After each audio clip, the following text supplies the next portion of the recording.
I'm going to be recording the evening, and again, welcome to our scholarly series for March. We've been doing, thank God, a number of these with wonderful scholars, and I can say it's a reunion of sorts for me with Dr. Lachter, with Hartley. We got the chance to meet one another at Camp Ramah in the Rockies. So I know not only is Dr. Lachter a great scholar, but he's also a great spirit who has a way of translating and sharing his passion for Jewish studies and Judaism and Am Yisrael in the field. And it's always nice to translate scholarship to other worlds. And I love the way that we as Or Zarua translate and bring scholarship into our world and into our community, and don't shy away from interesting questions and finds and discoveries that scholars make. And Dr. Lachter's talk tonight, what can Kabbalah teach us about Jewish history, is really among those questions that seems easy to answer on the one hand, given a little bit of maybe foreground of what we know about Kabbalah, but Dr. Lachter's book and Dr. Lachter's take on Kabbalah, its place in history, Jewish embrace of it, and what it can tell us is fascinating. And I'm just going to welcome one or another more of the folks attending through the waiting room. But without much further ado, I'm going to have us start. I'm going to remind you that if you have a comment or a question throughout the talk, put it in the chat and we will monitor, because we're going to do a little bit of dialogue after the lecture between myself and Dr. Lachter, and then get to a question and answer session afterwards. So that's the plan for the night. And now over to you, and I'm going to spotlight Dr. Lachter's box, and you can put it on speaker view, and you'll get Dr. Lachter center and square in your screen, and you'll want to do that because he's going to do some screen sharing. All right, thank you so much, Rabbi Bolton. It's a pleasure to be here in your shul. I wish we were, of course, in person, as we all do, but this format, I guess we've all gotten very used to it over the course of this past year. But seeing you reminds me so much of Camp Ramah. And, our kids missed that opportunity last year, but hopefully this summer, the plan is for everyone to be back. And I plan to go there again as a scholar in residence at the camp. I really love the place. It's the background on my computer screen, so I see it every day, and I have fond memories of being there and fond memories of all the great conversations we were able to have. So it's a pleasure to now have a chance to meet some of the people from your congregation here tonight. I wanted to speak this evening about a topic that I've written about in some form, and I'm also working on a book on right now. What can Kabbalah teach us about Jewish history? When we think of Kabbalah, we often think of something that maybe kind of happens outside of history, or that it doesn't relate very much to history. Either it doesn't tell us very much about how Jews understood their history or how they experienced it. We think of Kabbalah sometimes as ideas that are very transcendent in nature. But Kabbalistic texts and Kabbalistic literature really are very engaged with the question of Jewish collective historical experience. And what I want to do are to consider some of the ways that Kabbalah relates to history, and in two senses, really. On the one hand, how Kabbalah relates to what we can learn about Jewish experience itself. That Kabbalah itself is a kind of data for knowing more about how Jews have understood their history, or how Jews have experienced history and what they have experienced. That Kabbalah has played a role in Jewish history, so we can learn something about Jewish history from studying Kabbalistic texts. But also, how Jews understood their history. How have we told ourselves our history? And what does Kabbalah contribute to a chapter in the Jewish enterprise of thinking about the meaning of Jewish history? And for medieval Jews, And here, the kinds of Kabbalah that I want to talk about tonight were written between the 13th and the end of the 15th century, so through the Spanish expulsion in 1492. It's that period that I'm really interested in. It's sort of between the Sefer HaZohar, the Zohar, the Book of Splendor, which develops in the late 13th century in Spain, and the period of Isaac Luria in the mid-16th century in Sfat. Those are two very exciting periods and very transformative periods in the development of Kabbalah. But the intervening centuries of the 14th or 15th centuries, I think of those as that's the flyover territory of the history of pre-modern Kabbalah, that this medieval period was really very active and very engaged, sometimes in creating new ideas, and at other times it was very engaged in repackaging and rethinking earlier forms of Kabbalah. And I would argue it was because Jews in this period were forced to grapple with and contend with the meaning of Jewish historical setback and difficult episodes in Jewish collective experience. There were a lot of really important things that happened during that period, from the expulsion of Jews from major centers in Western Christendom, such as the expulsion from England in 1290, France in 1306. There were subsequent readmissions and expulsions from France, but 1306 was still a really important date. And then, of course, the big expulsion of 1492 from Spain, and then 5 years later from Portugal. But there was other things that happened as well. This is where we start to find the real proliferation of anti-Jewish preaching and anti-Jewish disputations in the Christian community. The notions of anti-Semitic ideas in Western Christendom really took a turn for the worse during these centuries. And in 1391, there was an episode of tremendous violence. There were violence in many forms throughout this couple of centuries that I'm thinking of. But 1391 was a period where during that summer, especially across the regions of Castile, but other parts of the Iberian Peninsula, there was essentially a violent series of pogroms, and many scholars estimate that around 100,000 Jews were killed during this period. It was arguably the most significant outburst of violence against Jews before the Holocaust in Western Europe. And this was a very, very significant event. And Jews were forced to grapple with what this meant. We should also recall, living in the age of pandemic, that after the bubonic plague, there was tremendous animosity towards Jews, and some really public forms of violence against Jews in parts of the Rhineland, putting Jews onto islands and other places in the rivers, and burning hundreds of Jews at one time. So these were outbursts that Jews had to grapple with. And even though Jewish history wasn't all bad all the time, the awareness of the sense of historical decline and the realization of Jewish political disempowerment and living as subjects in either Christian or Islamic territory was something that Jews had to think about. And they had to think about it especially in light of the whole question of covenantal theology, of what is the meaning of the brit, of the covenant with God, when the idea is that in reward or in return for fulfilling the law, for observing the commandments, the mitzvot, God is supposed to bring them to live safely in the land of Israel. And so for communities that were devout and observing the law, they would wonder, how much longer do they have to endure this exile? Or does this mean that perhaps Christianity was right and that God has in fact favored the Christian interpretation rather than the Jewish one?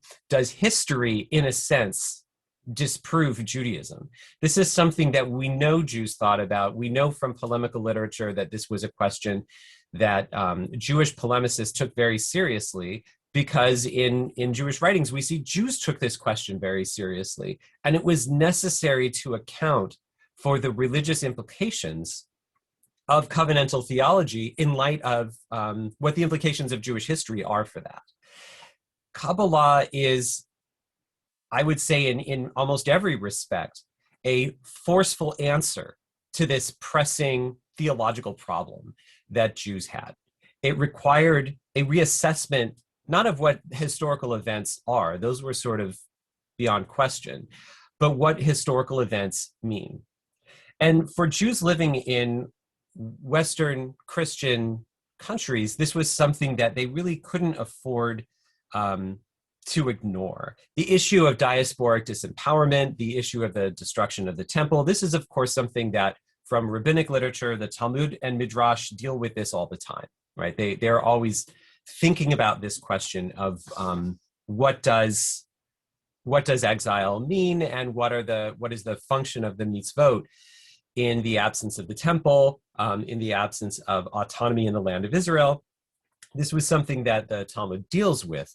But the urgency of the question and the nature of the question for Jews living in Christian territory in the Middle Ages, as opposed to Jews living in non-Christian territory in late antiquity, like we have in the rabbinic period, is different because Christianity made Jewish history, for medieval Christians in particular, but we see elements of this in the New Testament as well.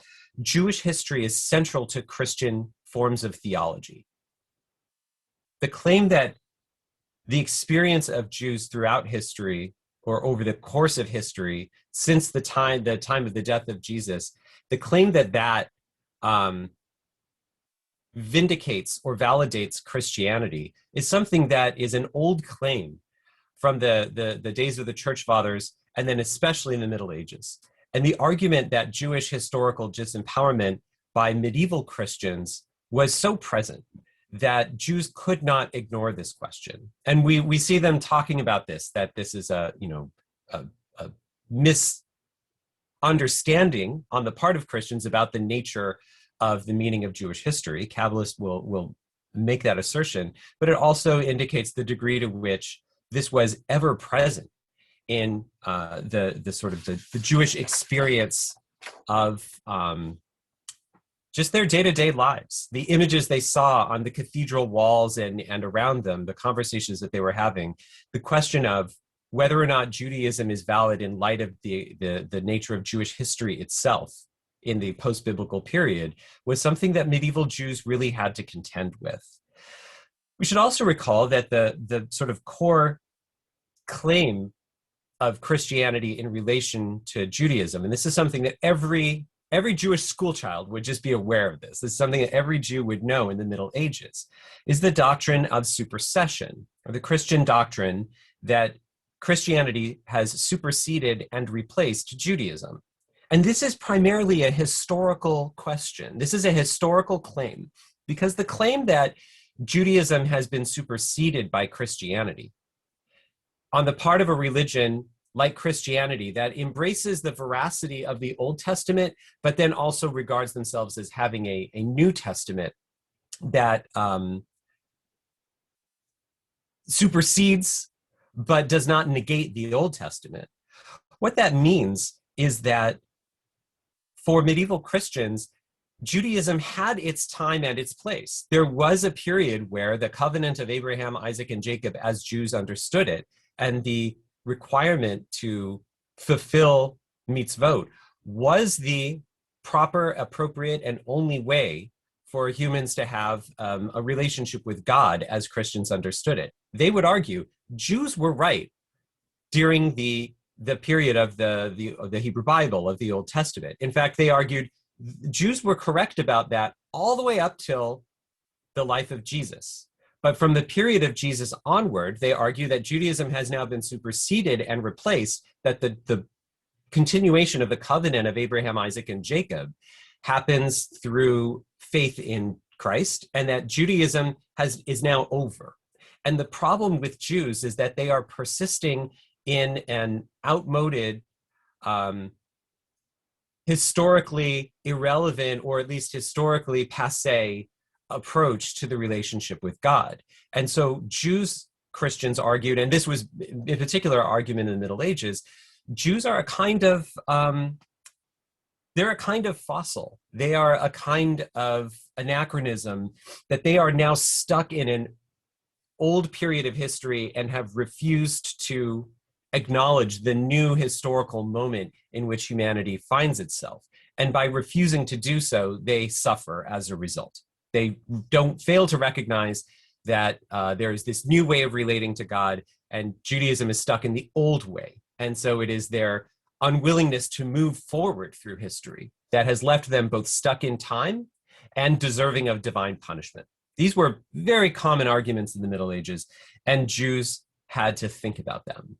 I want to share my screen with you now, just for, I want to avoid having there will be some PowerPoint here, but it is a kind of screen within a screen. So I just want to show a couple of images here that give us a sense of the kinds of perceptions of Jewish history that were constantly present for medieval Jews. So this is a picture of ecclesia and synagoga. In fact, this is a picture from the front upper portico of the Notre Dame Cathedral. And ecclesia is the one you see there on your left, representing the church or Christianity, and synagoga is the woman on the right, representing Judaism or the synagogue. And you'll notice that ecclesia stands upright and looks clear-eyed forward. She holds a royal staff, a royal scepter. She holds the royal chalice, and she clearly bears all of the indications of a royal personage. She is a queen. Synagoga, you can see that the tablets of the law are falling from her hand. She has a staff, but it is broken in several pieces. She has a crown, but you'll notice that the crown is now down by her left foot. She has what appears to be royal garments that are similar to ecclesia. So they are analogous to one another, except hers are dingy and unadorned. And most importantly, of course, you'll see that she's blindfolded. And though this isn't always the case in the depictions of ecclesia and synagoga, in the case of the Notre Dame, she's blindfolded by a snake, which means that Jews are blind to the truth, and that they have been blinded by satanic forces that make them unable to see or perceive the truth of Christianity, and that despite the fact that they are readers of the Old Testament, which Christianity believed in the Old Testament, they believed that the Old Testament was the Word of God, they argue that Jews are blind readers of their Old Testament, which is why they don't accept the New Testament, even though Christianity would argue in the Middle Ages that the New Testament is demonstrably true as indicated by the Old Testament. So it's this notion that Jews are blind, that they are now stuck in the past. To see ecclesia and synagoga every day, as medieval Jews most certainly did, is to see an argument that Jews have lost their place of prominence, which they did indeed once have, because they are now stuck in the wrong mindset about what period of history they are in. That Christianity encounters both worldly and spiritual success because they are the real ones who can envision the truth of this historical moment. Jews are the ones who fail to see the truth of this historical moment. So the argument is that Jews now suffer because they're stuck in the past. Christians now prosper because God favors them, because they have moved forward with the manifestation of the covenant that is appropriate for this phase in human history, that they argue will then culminate in the final return of Christ and the redemption of the world. Here's another example of ecclesia and synagoga, right? And here the blindfold is different. The royal headdress has been covered, but you can see they are both royal queens. But one her time has passed and she has been overcome by the other.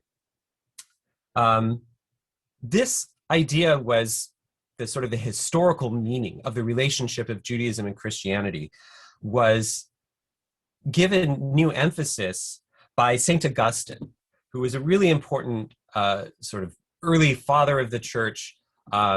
He, just make sure that you can see this, in the 4th century in Augustine of Hippo in North Africa.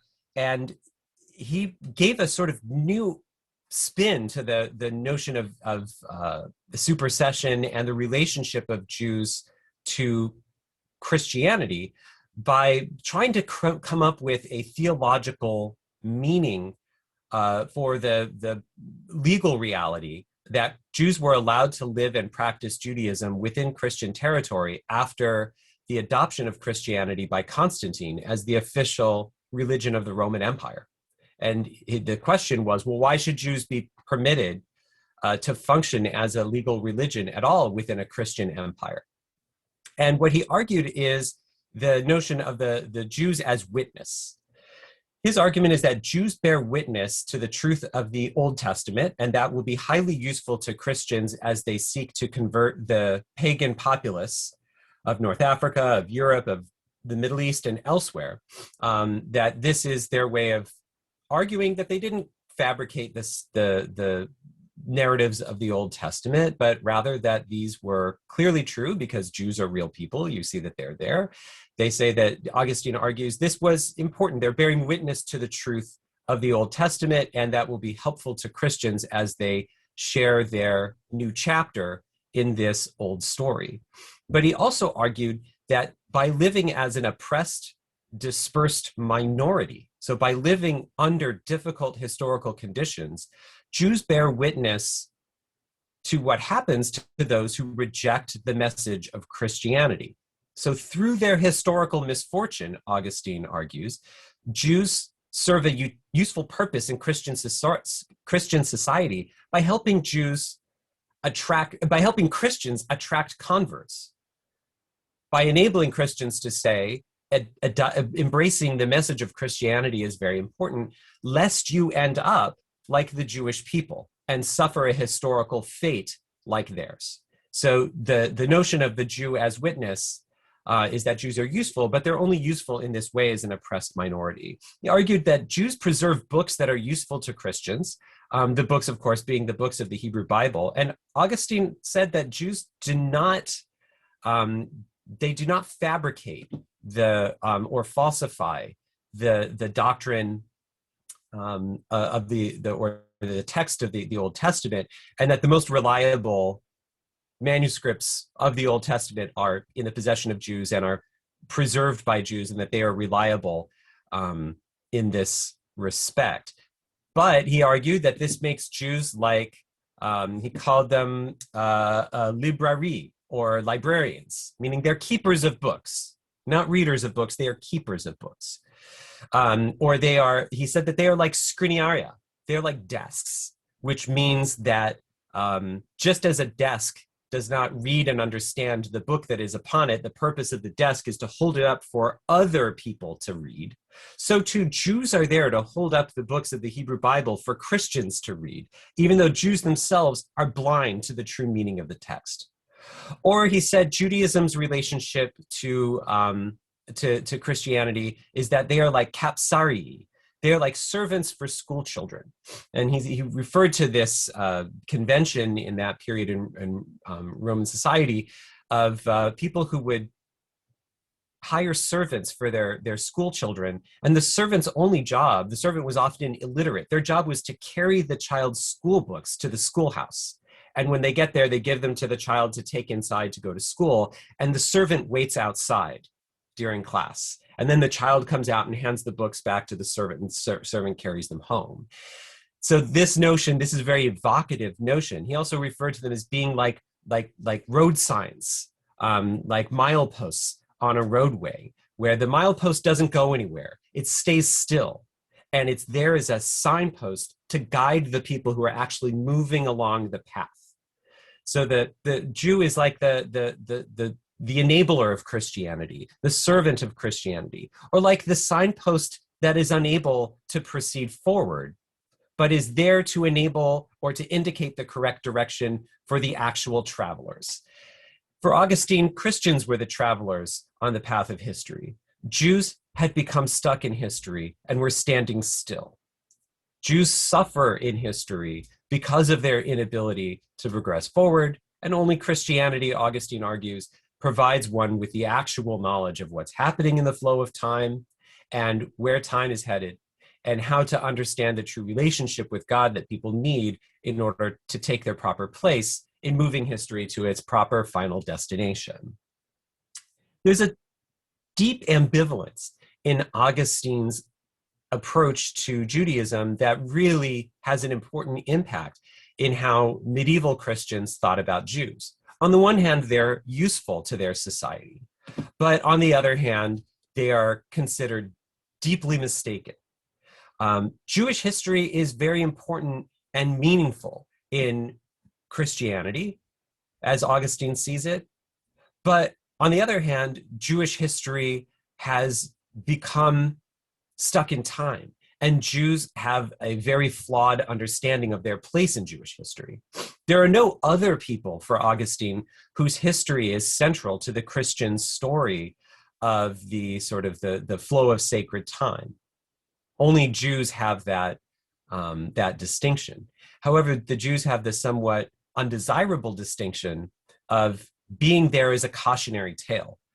The cautionary tale of what happens to those who don't appreciate the proper way to relate to history, which involves the embrace of Christianity. The negative events in Jewish history, he argues, are there to demonstrate how grave the error is that Jews have in blindly reading their scripture and failing to embrace Christianity. So I want to stop there just for to end a screen share for a moment to talk about how this then relates to the development of Kabbalah in the Middle Ages, how Kabbalists really grappled with these kinds of questions about the meaning of Jewish history, these sorts of challenges that were placed in a very deliberate way to Jews to think about as they thought about the meaning of Jewish history. Now, Kabbalah develops in the late 12th, early 13th centuries. The first place we see it with the Sefer HaBahir, the Book of Brilliance, is in southern France, and it's very unclear where this text comes from. Kabbalah sort of keeping with an esoteric mystical tradition has very complicated roots and origins, but the thing that we refer to as Kabbalah develops in this period. And from the late 12th then through the early and mid 13th centuries, Kabbalah really develops in Spain, which at that point was a very important, very scholarly, tremendously vibrant Jewish community in the Middle Ages, also a relatively wealthy community. And it takes off in particular, it starts off in Catalonia, but then it really takes off in Castile, which at that point was in the wake of the Reconquista and the reclaiming of that part of the Iberian Peninsula from Islamic rule, was sort of a frontier. It was the wild, wild west of the Jewish world. And many different kinds of Jews were invited to come and settle for all sorts of purposes, the need for money lending, a need for physicians, all sorts of reasons why Jews were economically and politically useful in Christian society. And Kabbalah proliferates at this same time that we find a proliferation of Christian anti-Jewish proselytizing. And Kabbalists were then very aware of these sorts of arguments, as were sort of everyday Jews. Kabbalah, as it sort of develops in this period, and that period, the most important text that's developed, although hundreds and hundreds of texts are written, it was a very, very literarily productive period in the mid to late 13th centuries. But the most famous, of course, text during this period is the Sefer HaZohar, or the Book of Splendor, which begins to circulate in the 1280s in Spain. But there were other important rabbis who were Kabbalists, most importantly, Rabbi Moses ben Nachman, or Nachmanides, in the mid-13th century, just before the circulation of the Zohar. Nachmanides doesn't cite the Zohar, appears not to be aware of the Zohar, but he was the most important rabbinic authority in that part of Europe, and arguably was one of the most important rabbinic authorities in the world. And he also really embraced Kabbalah and talks about Kabbalah in his famous commentary on the Torah and other of his important writings. So he was a real advocate for Kabbalah and gave a kind of haskama. He gave an official rabbinic approval to this new doctrine. Nachmanides also had to leave Spain after having a public disputation in Barcelona in front of the King of Aragon and the Pope. And it seems that it's quite possible he did very well in that disputation, but doing well in a disputation was not always good for Jews in the Middle Ages. But he was very well aware of all of these Christian arguments, and so was his community. So Kabbalah, through Nachmanides and others, has this close connection to these disputes about the meaning of Jewish history with Christians. Kabbalah is often thought of as secret, but I think it's important for us to think of Kabbalah as implying knowledge of secrets, not necessarily secret knowledge. By which I mean it's knowledge that claims to come from a secret source revealed by God. But it doesn't necessarily mean, therefore, that no one knows that knowledge or that very few people have that knowledge. Many Kabbalists, some did in fact keep secrets that they only shared with some, but there were many forms of Kabbalah that they spread broadly throughout the entire Jewish population as much as they could. And Kabbalah does this really remarkable thing, which is that it goes from being something that in around the year 1200, no one had really heard of. And by the year 1350, people are talking about it as though it's the core of Judaism, and everyone sort of knows and acknowledges this facet of Judaism as being what it is. So the really remarkable thing that happens with Kabbalah is that it's a very new way of thinking about Judaism and the meaning of the mitzvot, the meaning of the commandments, that no one was really thinking about. And then suddenly it comes along, it's embraced very quickly. The Zohar does something that really no other Jewish book manages to do, which is that it goes from being non-existent to suddenly being canonized within a period of only a few hundred years. And it becomes, alongside the Bible and the Talmud, a canonical text of Judaism. And while there are some who contested it, the vast majority of authorities embraced Kabbalah and embraced the Zohar. And that's remarkable, to find that kind of broad base of support for a kind of transformation in Jewish discourse. It's hard to get consensus on things. And this is a really remarkable example of a new doctrine that does exactly that. When we say, therefore, that Kabbalah is a form of secret knowledge, or a Torah Hasod, Kabbalists are essentially making a similar claim that the Mishnah makes, which is that when God revealed the Torah to Moses on Mount Sinai, he revealed other things as well that were passed along orally. And so in the Mishnah, right, they think about this as the oral Torah that was passed on orally until it was written down the end of the 2nd century by Rabbi Yehuda Hanassi. Kabbalists make a similar claim. They say there was still a lot of things that was never written down, and that was Kabbalah, but that this was an oral tradition passed on from teacher to disciple from the days of Moses, and that this is where this doctrine comes from. And you would expect, with a lot of really educated readers, as well as some lay readers of Kabbalistic texts in the 13th and 14th centuries, they were very, very knowledgeable of rabbinic texts. When they start reading Kabbalah that has this new stuff going on in it, you would expect them to reject it, but instead they embrace it very enthusiastically. And it indicates that it was performing some sort of important social function that Jews needed.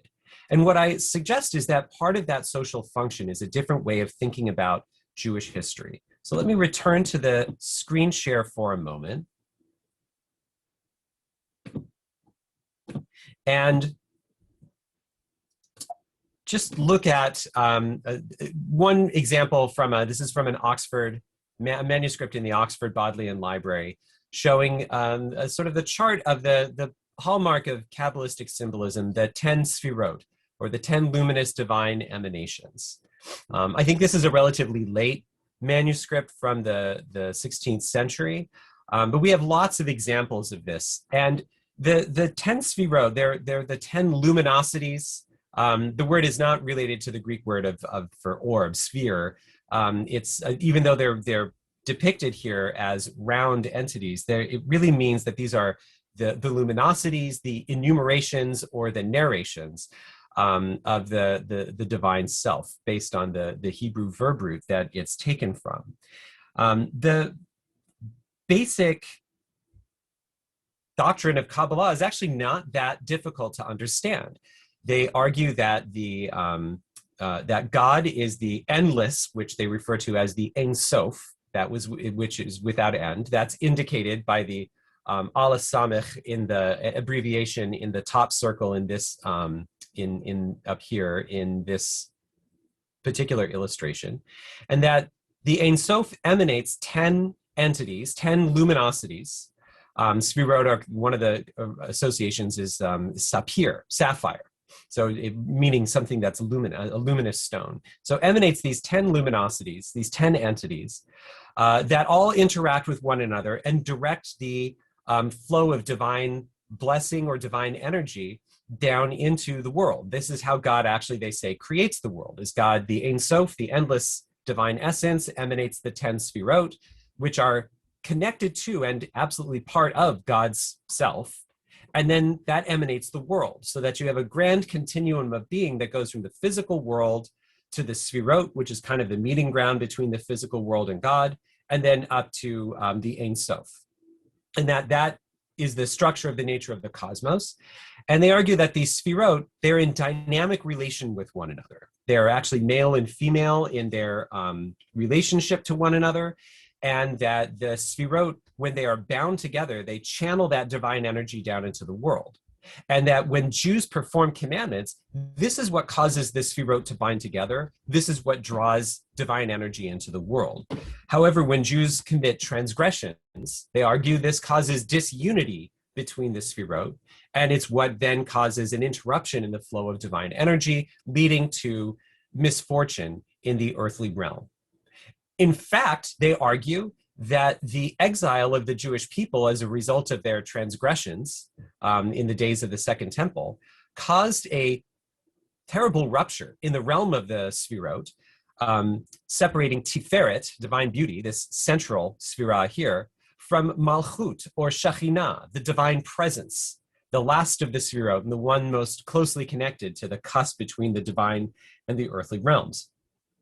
And that the Galut, the exile of the Jews from the land of Israel, the destruction of the temple, their dispersion and disempowerment in the historical realm is, they argue, paralleled by this rupture between Tiferet and Malchut, which is also understood as both the Holy One, blessed be He, and the people of Israel, as reflected in the divine realm, or as the divine husband and the divine wife. They say this is the romance that is being depicted in the Song of Songs.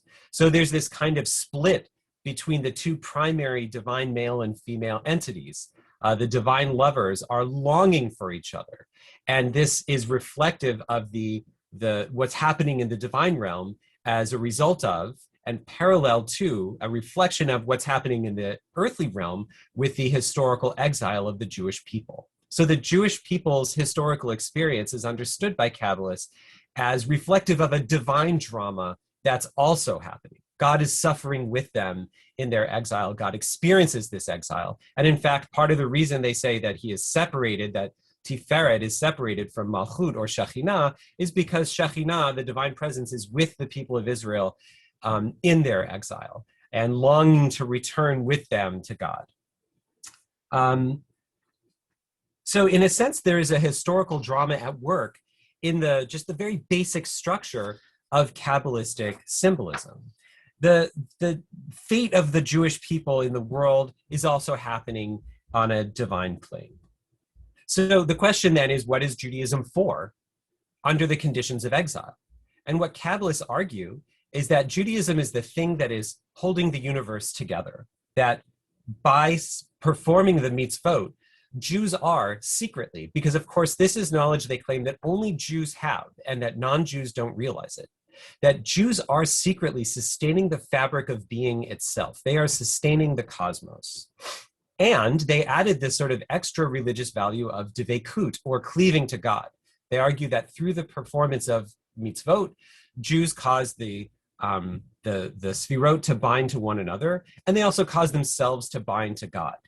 And that this leads to a sort of immediate mystical experience with God that is available even to Jews in exile. And the performance of the mitzvot in exile is like a foretaste of what redemption will feel like. So Jews have an access to that, but a secret access, the Kabbalists claim, that other people don't have. And that when more powerful peoples like Christianity and Islam claim that they are superior to Judaism because of their historical success and the historical failings of the Jewish people, Kabbalists would argue that's only because they don't realize that the universe itself would be unsustainable were it not for the fact that Jews are performing commandments. Jews are, in a sense, the kind of secret heroes. Every good superhero has a secret side, right, where no one realizes the heroism that they perform. So they function in a very similar way, that they have this heroic function, but it is unappreciated by those who are not privy to the secret about what's really happening. Now, how does this then relate to the way that Kabbalists and Jews more broadly talk about the broad sweep of history, a sort of broad cosmic history in the flow of time? Christianity certainly has its ideas that there is this period of history that God, they sort of follow the Old Testament up till the time of Jesus. And then there's an absolutely new period that's heading towards then a final redemption.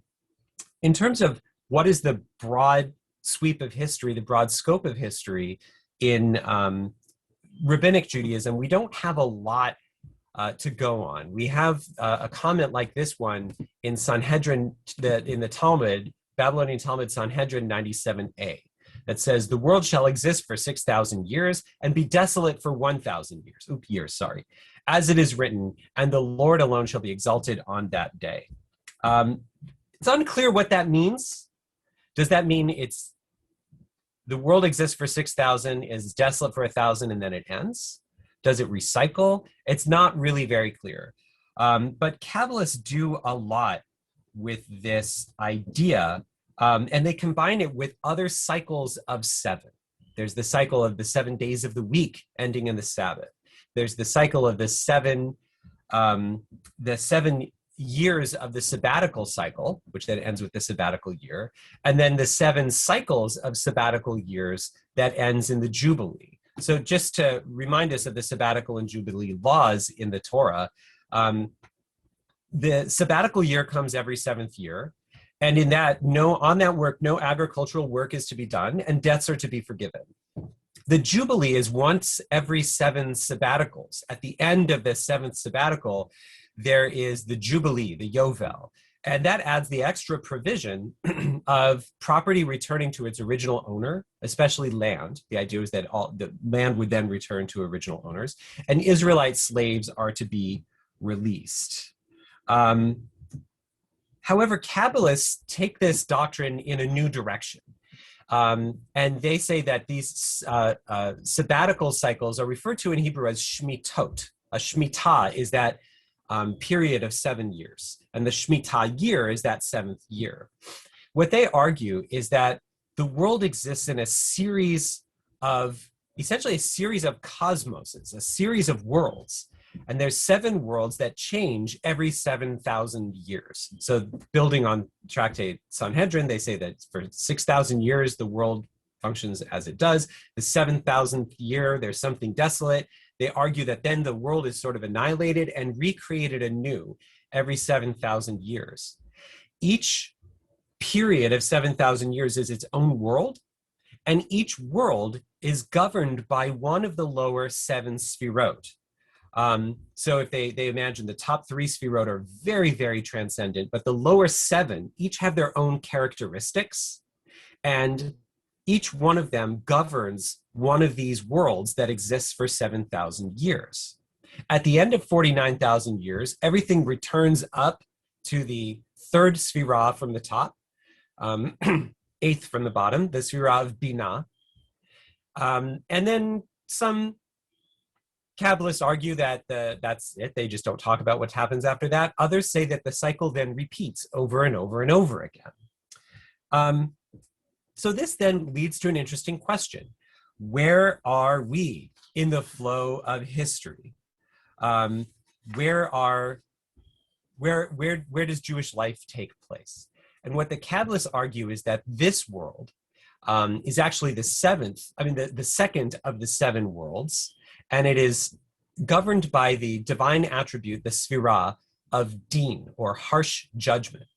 And that is what accounts for all of the misfortunes that happen in this world. Here's an example from the Sefer HaTmunah, a book that talked a lot about this cycle of worlds and shmitot, that was written probably in Byzantium.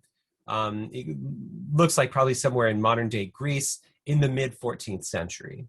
And that text argues that the current Shemitah entails, quote, all manner of harsh and overpowering things, such as demonic entities, impure powers, evil spirits, the evil inclination, many bastards and defiant persons, diverse languages, forms of idol worship, powers confined to their particular lands and peoples, harsh decrees, sins and transgressions, impure sexual acts, lengthy exiles, defiled powers and defiled forms of intercourse, impure animals and beasts, snakes and scorpions, afflictions, all type of impurity, filth, separation, and exteriority above and below. It's a mouthful of negative associations, and it's one that actually appears in several different versions in different texts, as well as different manuscripts of this particular text. And the Sefer HaTmunah has this very harsh view of what is the nature of the current historical reality in which we find ourselves. However, this does have a certain way of accounting for Jewish historical misfortune, which is to say that Jewish collective history has the negative arc that it's had so far, not because of a Jewish failing, or not primarily because of a Jewish failing, and not because God has abandoned the promise of covenantal theology. Rather, these misfortunes are part of a broader cosmic process. And this broader cosmic process is something they claim that only Jews are aware of, because only they are exposed to Kabbalah. And therefore, they will, there are far greater rewards in future worlds. In fact, they say the previous world, the one right before this one, was governed by the sphira of chesed, or divine loving kindness. And that was a really wonderful world.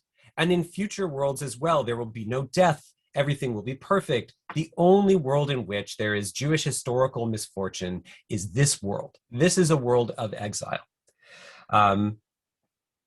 In some ways, this is actually the worst of all possible worlds. But they argue there's a much larger time frame at play. There are different worlds that people will occupy. And it's just that this one happens to be a very difficult reality to endure. This is a reality characterized by exile, characterized by suffering, characterized by evil. That's why Jewish history is as it is.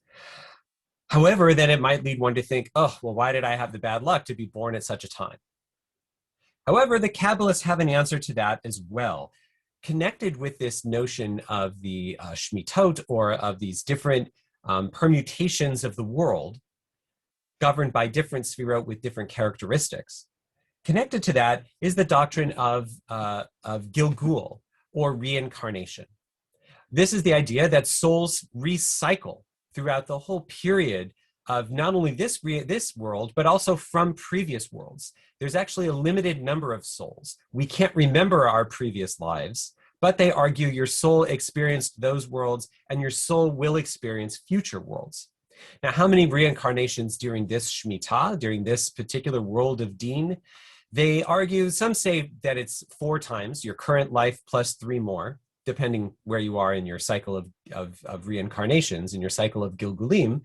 Others say there are as many as 1,000 Gilgulims, or just as many as it takes in order to purify your soul. But Gilgul is regarded as an inherent feature of this Shemitah ever since the sin of Adam and Eve in the Garden of Eden.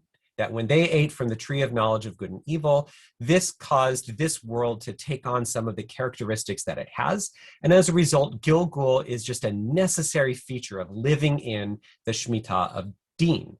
Souls, therefore, because of this kind of original sin from the days of Adam. And Kabbalists do embrace this idea that there is a form of original sin that happens in the days of Adam and Eve. And very often they associate this more with the sin of Adam than with the sin of Eve. Souls require cleansing, they say. And that cleansing takes place through historical suffering. And one life simply isn't enough. So people have to encounter multiple lives in order to cleanse their soul and in order to perfect themselves. They argue that until a person gets to the point where they reach total righteousness, their soul will still require cleansing.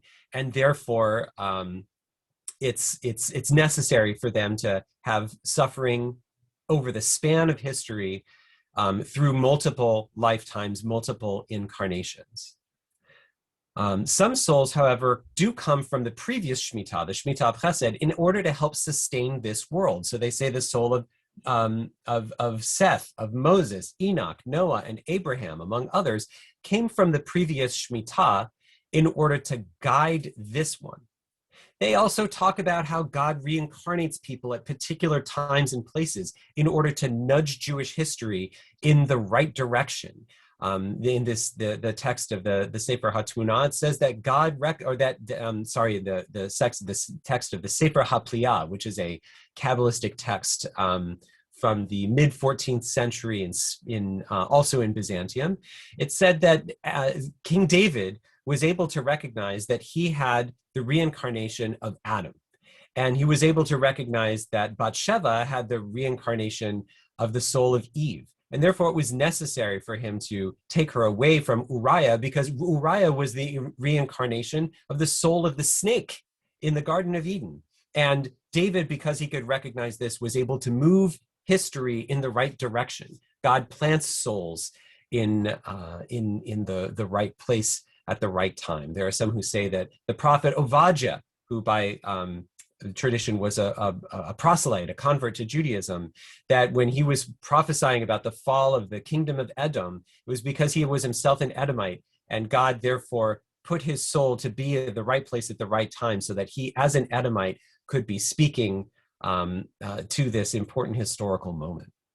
So the souls of some of these people from the previous Shemitah sustained the Shemitah. There is a grand historical drama playing out, the Kabbalists argue, and that the reincarnation of souls is how individuals are able to experience and enjoy all of the different parts of this historical drama. Because after this Shemitah is over, the future Shemitot are much, much better.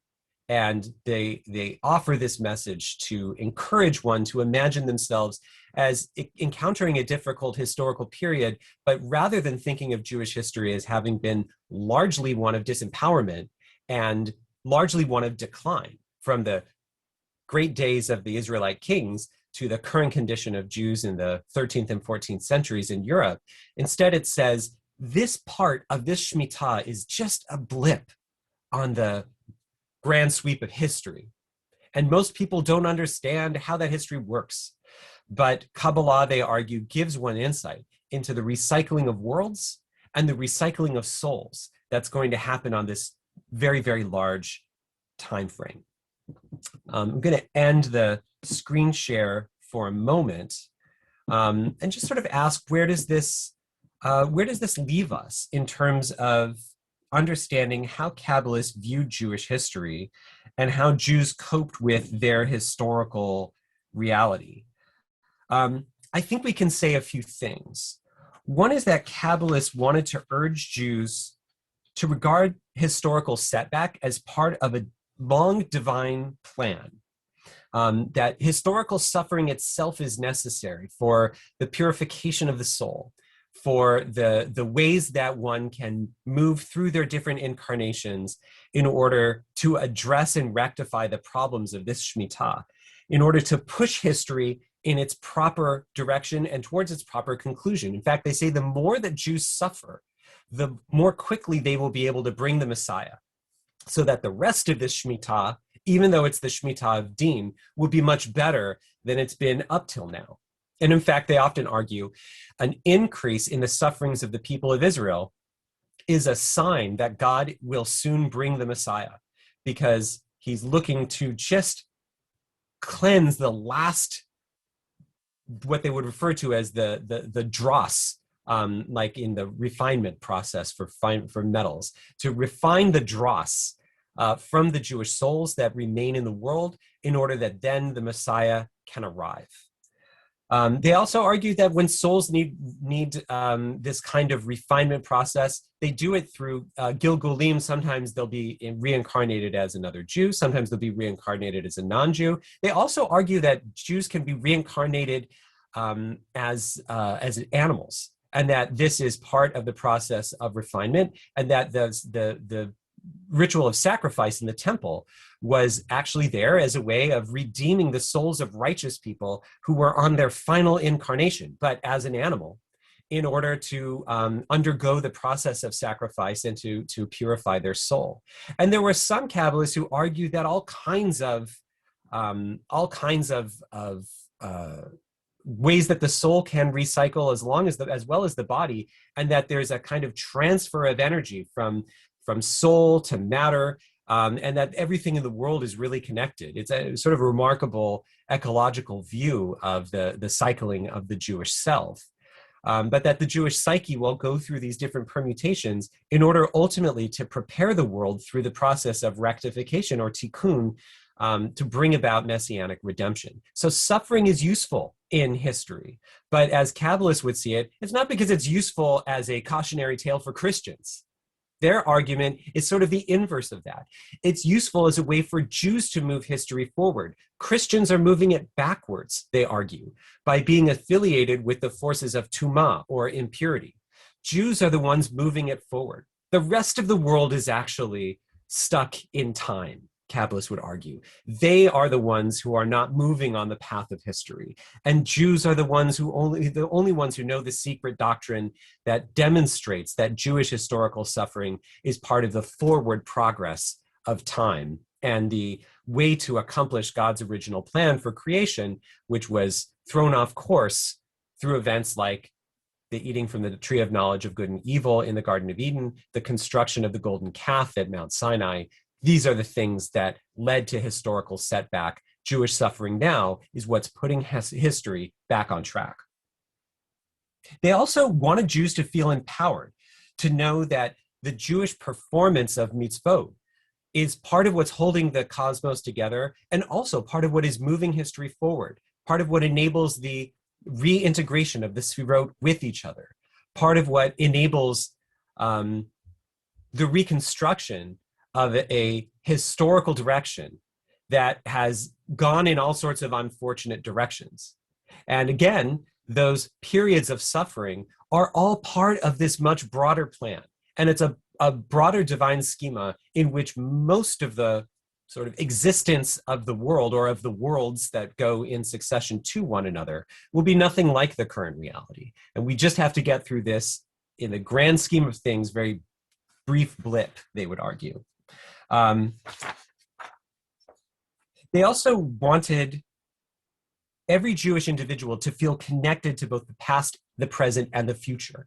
Through the doctrine of Gilgul, it's a way of saying that events of the past, both good ones and bad ones, are something that one's own self, one's own neshama, their own soul, has experienced. And the events of the future, even in future worlds, after this world, after this Shemitah, will also be events that one's own self will have the opportunity to encounter. Sort of like the famous passage from the Haggadah, we have Passover coming up, that everyone should regard themselves as though they themselves were truly redeemed by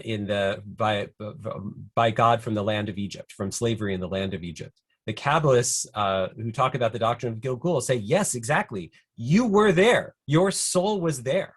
The Sefer HaTmunah, in fact, says all souls, all Jewish souls from every Shemitah in every world were present at Sinai. So they were all in Egypt, and they were all redeemed from Egypt, and they were all present at Sinai. And so that everyone gets to experience all of the different parts of history. They also are arguing that God does intervene in Jewish history, that the existence of misfortune in Jewish history does not indicate divine abandonment. It's just that it's part of a much, much more complicated series of unfolding. And that in this broad sweep of historical time, most of it will be good. But with the addition of Gilgul, it means that you are the past and you are the future. So everyone can feel equally invested in all of the different moments, even if we're only conscious of the present at present. The fact that Kabbalah and that ideas like these in the 13th to 15th centuries were so powerful, I think it tells us a lot about what Jews needed in order to stay Jewish. And while there were some moments of forced conversion and mass conversion in Spain after the violence in 1391, I still think one of the bigger historical questions from the Jewish experience in the 14th and 15th centuries, the thing that I find remarkable about the expulsion from Spain in 1492 is not that the Spanish chose to expel the Jews, but rather why there were any Jews left to expel. Jewish experience was so negative. The fact that Jews either stayed there or didn't convert is remarkable. And the presence of Kabbalistic ideas, I think, was part of the answer of how Jews had a narrative for themselves about what their place was in history and what the meaning of Jewish life was in light of these really significant periods of historical misfortune. There was a real need, I would argue, that we can see from the fact that Kabbalah was so historically successful as a literary form of Jewish thought. There was a need to view Jewish history as something other than divine abandonment and collective failure. And Kabbalah offered a way of pulling back the veil of history and revealing the secrets that were at work. Jews, it seems, were very eager to learn those secrets. And without it, one can really wonder what alternate history. Without Kabbalah, we can wonder what alternate history of the Jews we sitting here today would be telling about Jews of the past. So thank you very much. I'm happy to hear from Rabbi Bolton and any questions that you might have. I can see there's some questions in the chat. So. Great. Thank you so much, Dr. Lachter. We are going to start with a little bit of dialogue and then open it up for questions. So I'm going to put us on gallery view from my side and spotlight both of us. And if you want to have speaker views, whichever one of the two of us is going to be speaking is going to be now center on your screen. Let's start here because I think what you've just done is you've given everybody a passport to the past and a redemptive future in thousands, in blocks of 7,000 years, and they didn't realize that Kabbalah gave such a vision of where we are in the flyover territory of history. Here we are experiencing it in our world and in this Shemitah with this harshness and suffering, but that suffering through what you're suggesting, at least in the last remarks you made, was that Kabbalah really did give people a real currency of confidence, I want to call it. A currency of confidence. A pride of difference, the currency that they could be confident that something else was unfolding even while there were a lot of pressures. And that's a religious idea that you're suggesting sustained them, and not to say it has to be either or, but where does that fit into some other scholars' work that talk about the Jews obviously stay put and are able to deal with Christendom because they do represent this economic force, and economic history sees them as essential to the commerce, and society can't let them go, and one bull might be so negative and the next moment they're getting a charter to set up somewhere else. Mitzvot as a standard way of living in practice they're seeking to do, but would a religious currency like Kabbalah be so well known, or is it textually extant, and would they not have been in such receivership of this Kabbalistic idea that you're proposing, the currency of confidence that Kabbalah really has as its core? The idea of preaching in the synagogue about these kind of Kabbalistic ideas doesn't strike me as central to their Shabbos mornings. So really, let me push on it a little bit. is it so current within the wider community you're suggesting had staying power? And are these other forces equally as strong or stronger than the Kabbalah you're suggesting? The economic and the political utility of Jews in medieval Christendom, that is not to be underestimated. Like, obviously, that is what enabled Jewish life to persist and succeed in a lot of all of Western Christian society, and getting up and just moving to some other part of the world. Sure, if you're Nachmanides, you can do it. But the average person couldn't just go move to the land of Israel. It was very hard to live there. Movement was extremely difficult, though people certainly did do it in the Middle Ages. What I would say, though, is that while there are some details of the schema that I just sort of sketched that's extrapolated from a lot of Kabbalistic texts that maybe weren't something that everybody knew at every time, Kabbalah was, from what we can see in sermonic literature just from the 14th century, was not only something that they would include in their sermons. Joshua ibn Shuib, for instance, his drashot ala Torah, and the scholars of sermonic literature say that he was a Spanish student of Nachmanides, and was himself a Kabbalist. And it seems that these are good examples of drashot that were given in synagogues. And he uses Kabbalah, and not only that, but he talks about it as though it's just a normal thing. Meir al-Dabi's Menorat HaMa'or, all of these sort of more popular texts that begin circulating in the 14th and 15th centuries, they talk about Kabbalah, they talk about the Zohar, they talk about these things as though it's, you would cite the Talmud or you would cite the Zohar, you would mix freely back and forth between them. So the notion that what we call in the sort of scholarship on Kabbalah, the theurgic principle, the principle that human actions influence the divine realm. So therefore, when Jews perform commandments, when they perform mitzvot, it causes the sefirot to bind together and brings divine blessing and light into the world and sustains the fabric of the universe. That principle was something that Jews talked about. The question of what happens at Messianic redemption and what is the meaning of Jewish suffering in the present, this was something that Jews talk about.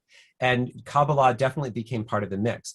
There are texts that we can look at that were probably not entirely accessible to people, like the Zohar.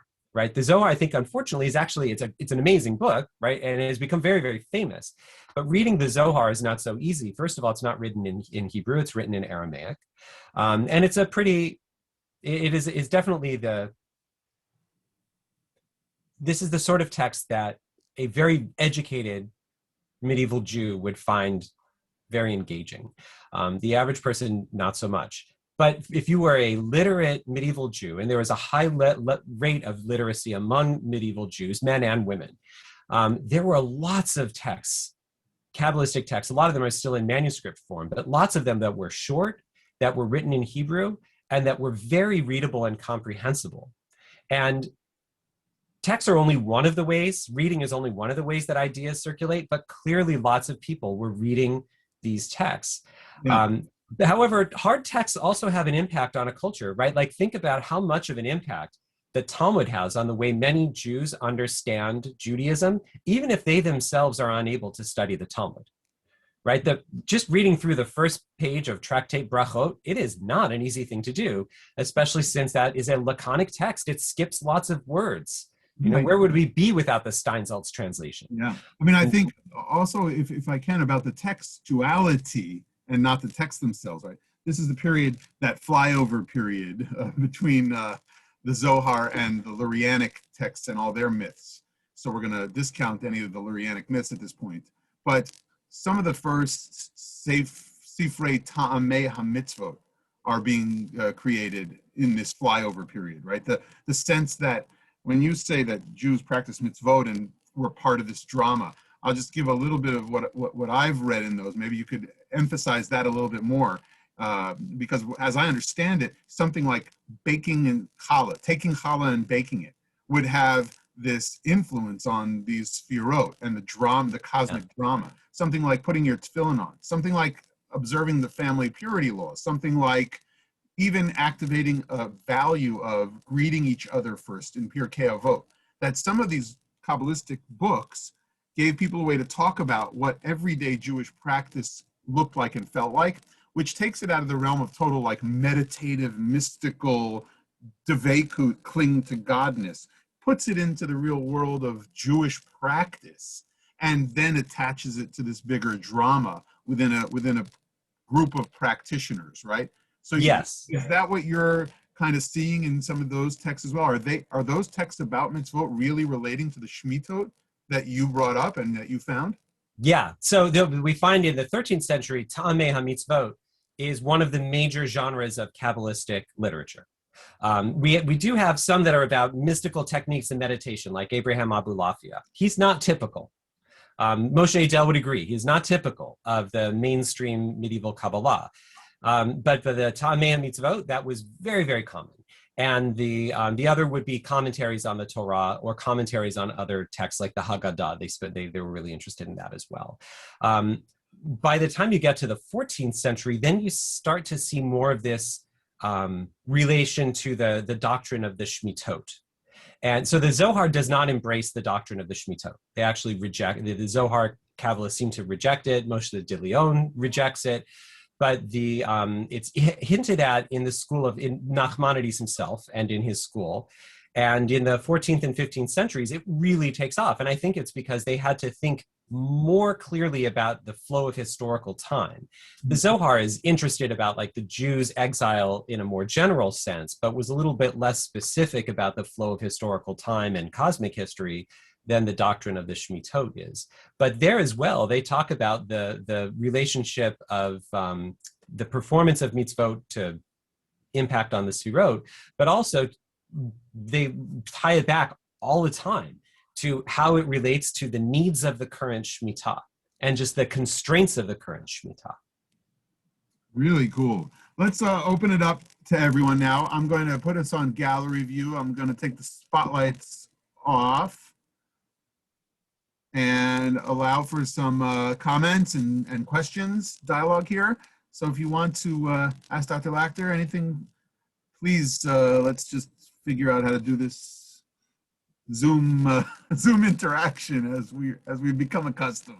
I see some questions in the chat. I can take a look at these. Why don't you take a look? Sure. Dan Murray asks how Christians could say God was punishing them when they were the ones doing it. That is a great question.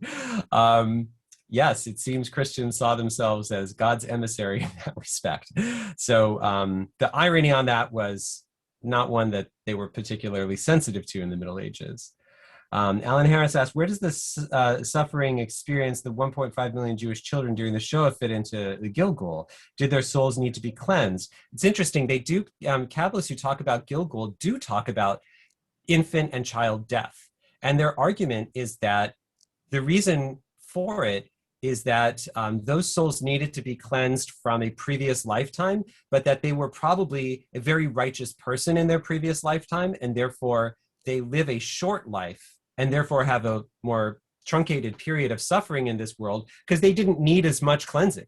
And so the soul of a child that dies young is actually the soul of a righteous person that has finished its necessary cycling during this Shemitah and is completing its reincarnations. And then you said, shouldn't the Messiah have arrived in light of the unprecedented suffering experienced by Jews in the Shoah? This is one of the problems that is never really fully answered. The theodicy question is never fully answered in these sorts of historical discussions in Kabbalah or anywhere else. Like, okay, when is the suffering enough?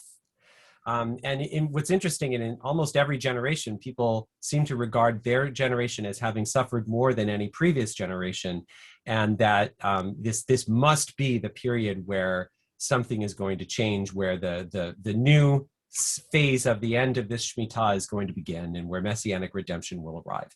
Everyone knows that. Kabbalists are aware of the problems inherent in that argument, and so they always say, while they're talking about that this is an answer to the old rabbinic question, Tzadik v'tovlo, Tzadik v'ralo, Rasha v'tovlo, meaning a righteous person who has a suffering and a wicked person who prospers. How do we explain this?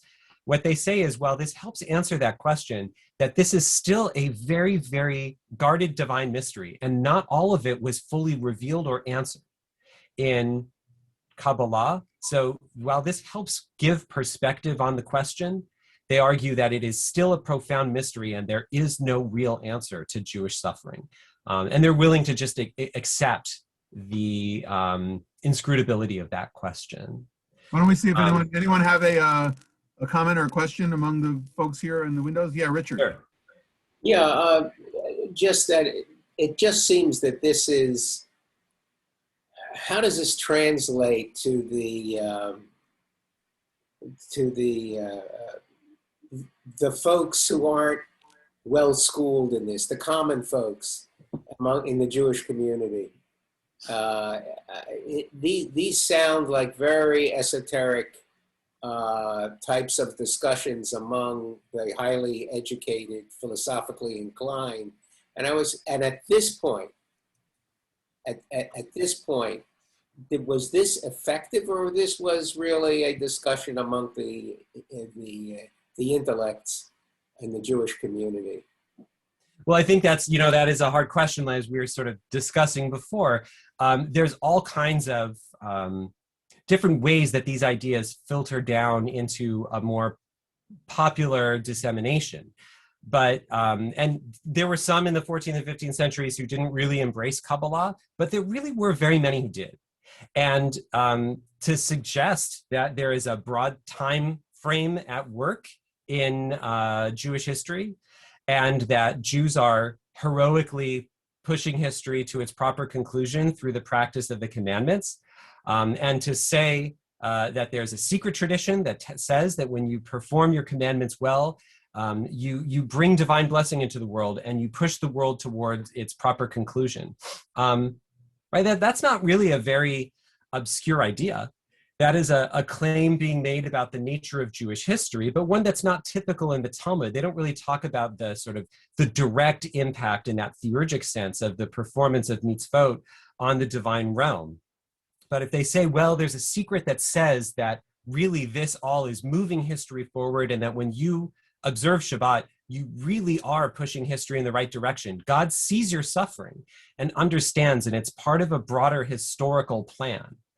That acknowledges suffering in a better way than just sort of the general Talmudic or the general halachic principle that Jews are obligated to perform mitzvot. Eventually, God will reward them, right? People might say, look, for generations now, my ancestors have not been rewarded. How much longer are we supposed to keep doing this? Whereas Kabbalah is saying, no, the action, the positive outcome, at least the progress is happening right now. And the reward to some extent as well of experiencing divine light in some sense is happening right now. That message seems to have filtered out very broadly.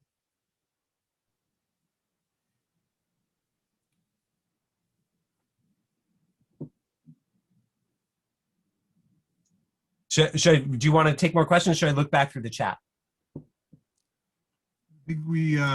I think we've really hit on what the chat had said. There is some question here about the notion of noble suffering sounds very Christian, which is true.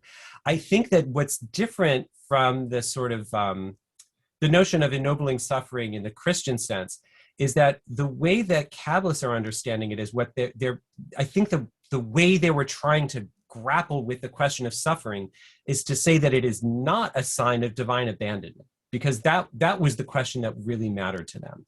Is this a sign that God had abandoned them and that the covenant was no longer, nothing was happening? Jews are doing their end, at least some Jews are, right? And God's not doing anything in return. Therefore, the performance of commandments is having no effect. And suffering shows this sort of nihilism involved in the practice of the commandments. Kabbalists were concerned about that sense of nihilism. And this is a way of suggesting, no, it isn't the case that nothing is happening. Something's happening. It's just not full messianic redemption yet. But your performance of the commandments is moving the world in that direction. And it's also secretly sustaining the cosmos itself. You are sort of secretly heroic. So it's not just sort of noble suffering, but it's also secret heroism that's implied by that doctrine. I mean, what's interesting in that way, and maybe you could relate to this a little bit more, this idea that we're going to map the cosmos and this idea that there are worlds being switched in and out allows really for there to be more of a mapping of the cosmos in the multi-circular kind of literally maps. Think about cartographic looks at the cosmos and then the cosmology of that era. And so there seems to me also a little bit of borrowing from a cosmogonic approach of this notion that what we do in the world does not only move God in that theurgic sense, but it really sustains these plates that can shift in some way. And that when we think about the maps that were created and the later Kabbalistic texts that also kind of see the worlds in all their glory in the different sphirot and the trees that are created, I'm thinking about Yossi Chayes's work with maps of the divine, right? With these beautiful maps of the cosmos. That this seems to be like a development in the mapping of the world idea, the mapping of the cosmos idea that's even separate and apart from the world of suffering as well. And so it could be that when we think of ourselves as having a role in that, it's not just to explain this, though we're seeing ourselves as historically suffering in this shift of the plates, but that we have a role to play means that we're going to be able to continue our way of life, and it's going to be meaningful and purposeful in helping God really achieve this shift. And how does that sit with this notion, which you've mentioned a couple times, of bringing the Messiah? Because if we see Messiah as the end game and a world of messianic redemption as end game, and not getting back through to, I'm supposing like Malchut is going to be the last of the 7 worlds, the governors, the Shekhinah, and godly presence and godly reunification is the end game of 7 cycles, of 7 worlds. How does really the idea that you want to bring Messiah and that you're looking towards the end of this Shemitah's reality, stitching the cosmos that way, sit together? Because if I can bring Messiah sooner, why would I need to then wait patiently and just do it this way for the 7 cycles? So that the bring about the Messiah in this Shemitah, this period of 7 years, means that you'll then improve this Shemitah, which is the worst of all the Shemitahot. The rest of them are like a reward. So one of the concerns that is debated in Kabbalistic texts is to just say that, you suffer through all this history, and then you bring the Messiah, and there's like 1,000-year period of the millennium of sort of the Yemot HaMashiach, and then after that is the Olam Haba, the world to come. And who knows what the world to come is? Different people debate whether the Yemot HaMashiach and the Olam Haba are the same thing or different things. But Kabbalists argued that is not long enough. That means that the reward of 1,000 years is shorter than the period of suffering. Too short. And so the argument is that there's these other worlds that are all a kind of recompense for having endured this one. And then some argue that that period, that cycle of 49 just keeps going over and over again.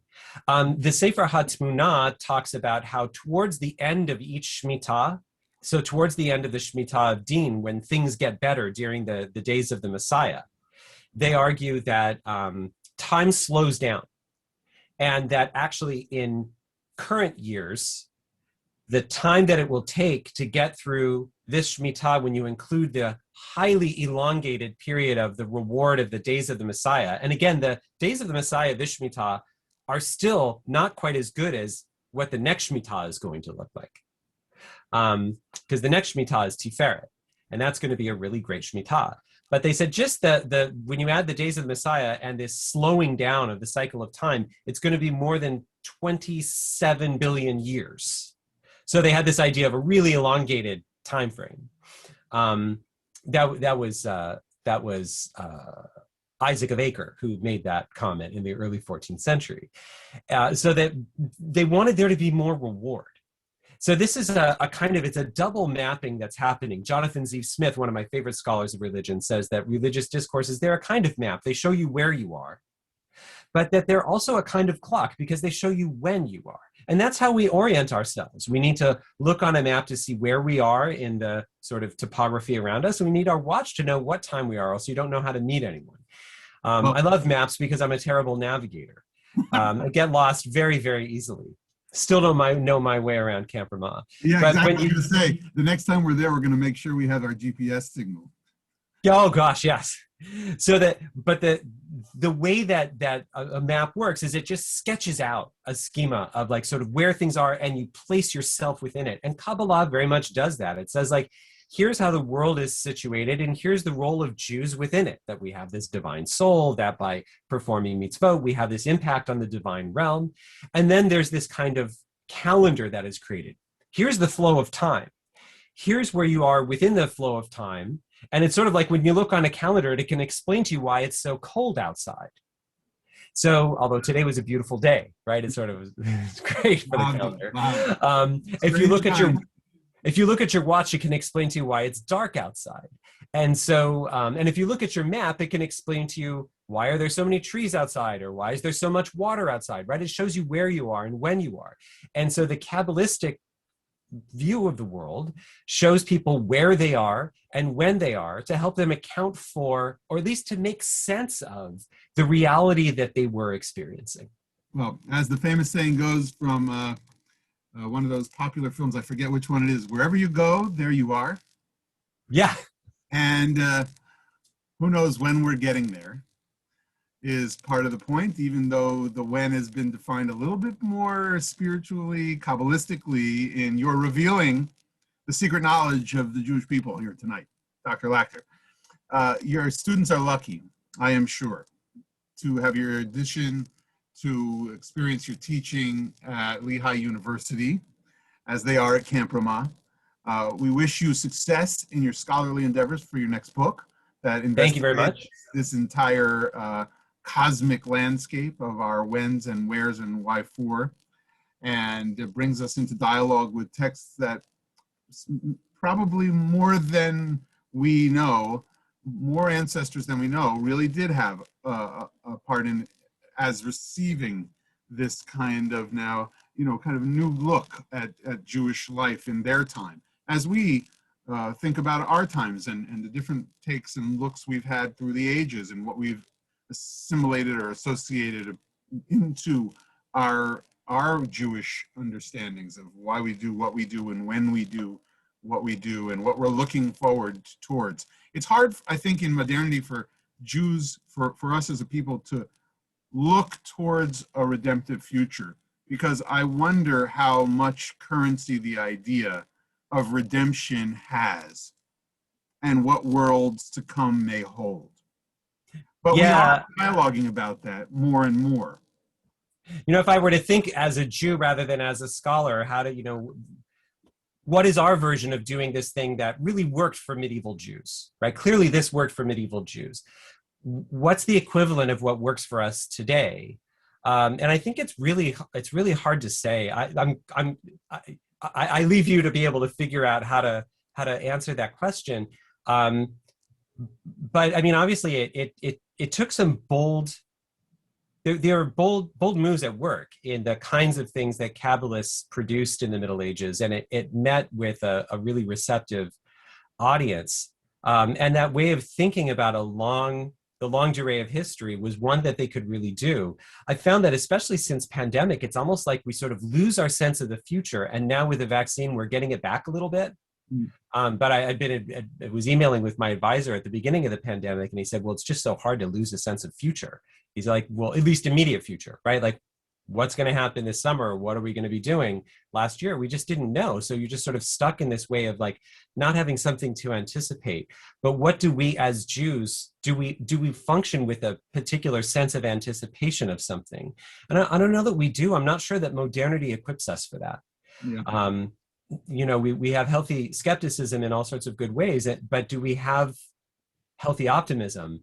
I'm not sure, but I do wonder if it's interesting that in the Middle Ages, they were able to be optimistic in certain kind of bold ways. Definitely. Bold optimism. Let's leave it at that. And thank you so deeply for sharing so much and for illuminating our path forward. Thank you so much. Thanks for having me. It was nice to meet all of you, if only digitally. Thank you. Thank you. Give my Wonderful. regards to